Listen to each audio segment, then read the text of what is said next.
ما معنى اسنسيو؟ جي مأوى اسنسيو. هل تعرف القراءة بالحروف الأمريكية؟ سوف أعلمكم قراءة اسمي فقط. الكلمة الأولى اسنسيو. ها؟ اسنسيو معناها اسنسيو. معناها مأوى. الناي. الفارس باللغة الأمازيغية هناك يكتبوا بالعربية. الناي. يعني هو المفروض يكتب لأنهم يقولون الناي فلم يترجموها لم يقولوا مأوى. Ich bin 19 Jahre alt, ich komme aus Marokko und wohne in Mrert. Wir sind jetzt im Wasserfall Zouitifren. Es gibt wunderbare Landschaften und auch menschenfreundlich. Alles gut. Hallo, ich bin Imad Kadmiri. Ich heiße Imad. Ich bin 29 Jahre alt. Ich komme aus Mrert. Ich gehe zu Fuß aus Hawaii, inshallah. Hallo, wie geht's? Alles gut? أنا زوجة محمد. تحية زوجة محمد تو عشوي سليمان. Also mein Name ist Abdul Qadir, die Deutschen sagen Abdul, so eine Abkürzung.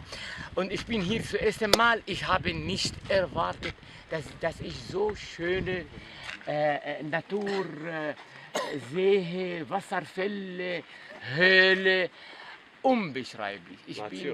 Ich bin so fasziniert und sprachlos. Ich finde nicht die richtigen Wörter. Aber wenn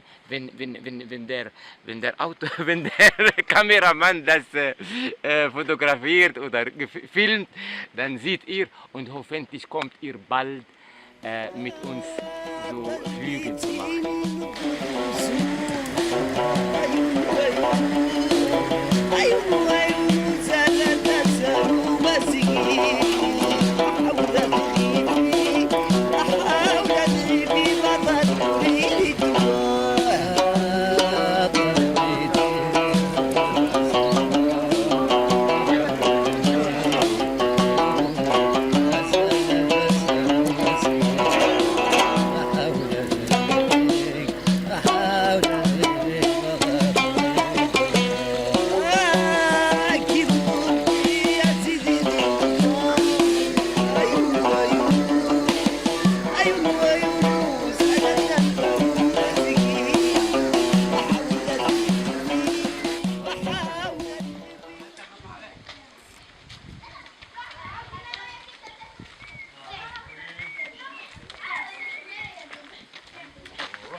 حسين المسن.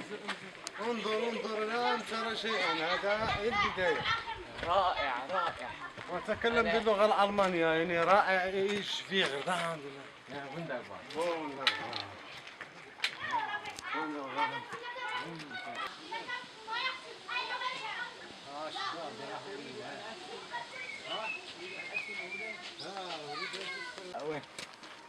وشاء القدر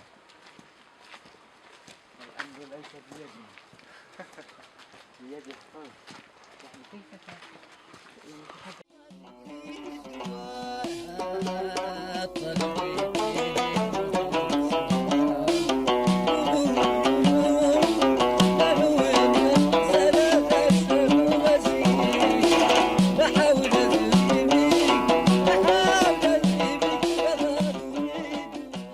Was für ein wunderbares Blick.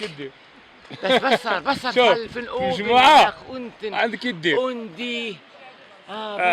also unbeschreiblich, so schön, so wunderschön. Das fasziniert mich. Das zieht mich an. Ich will hier ewig leben. In dieser Höhle. Wie schön. So eine Gruppe kommt hierher und entdeckt und klettert auf dem... Komm und erlebe hier was ausgezeichnet, einmalig in der ganzen Welt. Also Marokko mit diesem Ort kann die ganze Welt Jetzt fällt mir nicht mehr ein, das richtige Wort. Das Wort kommt nicht. Willkommen hier in Marokko. Willkommen hier in Marokko. Ja, willkommen hier in Marokko. Also das Land ist sehr schön und die Menschen sind auch nett und lieb und freundlich. Die Natur auch. Ich bin nicht vorbereitet, etwas zu sagen. Ich spreche einfach so spontan.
Überall finde ich Höhlen und drin möchte ich mal übernachten.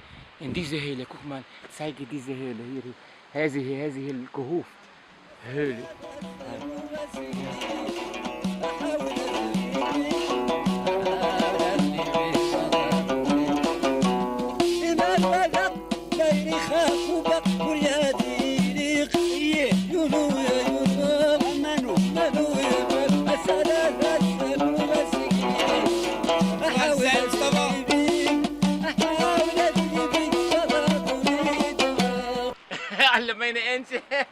Alle meine Entchen schwimmen auf dem See. Also übrigens, diese Leute wollen auch Deutsch lernen, damit sie Deutsche hierher einladen und dann können sie sich mit ihnen verständigen.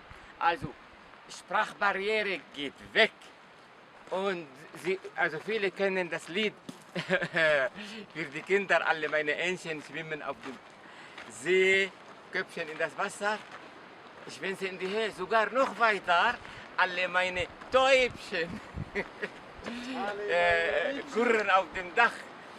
Fliegt eins in die Lüfte, fliegen alle nach.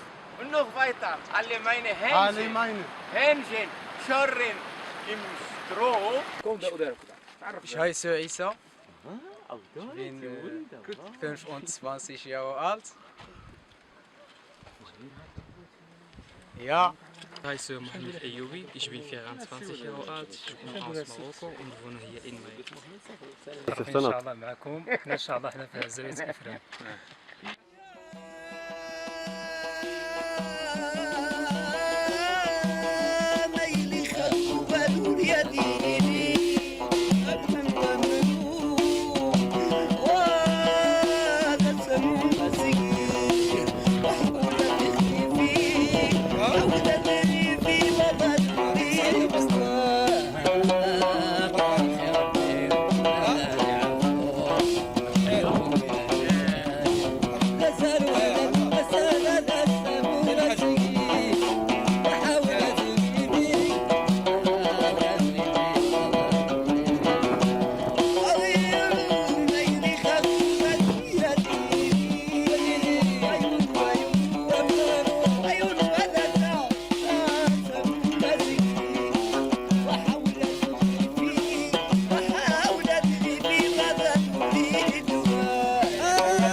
والآخرون أين هم الآخرون؟ لقد سقط حفيظ سقط حفيظ والدماء تسير من رجليه. Jetzt treffen wir uns wieder, also zurückgekommen von dem Fluss und Wasserfälle und alles Mögliche von der Natur. Und wir haben uns was haben wir gemacht? Verschiedene Gruppen und wir warten auf die letzte Gruppe. Hoffentlich kommt die zurück früh genug, bevor die Dunkelheit kommt.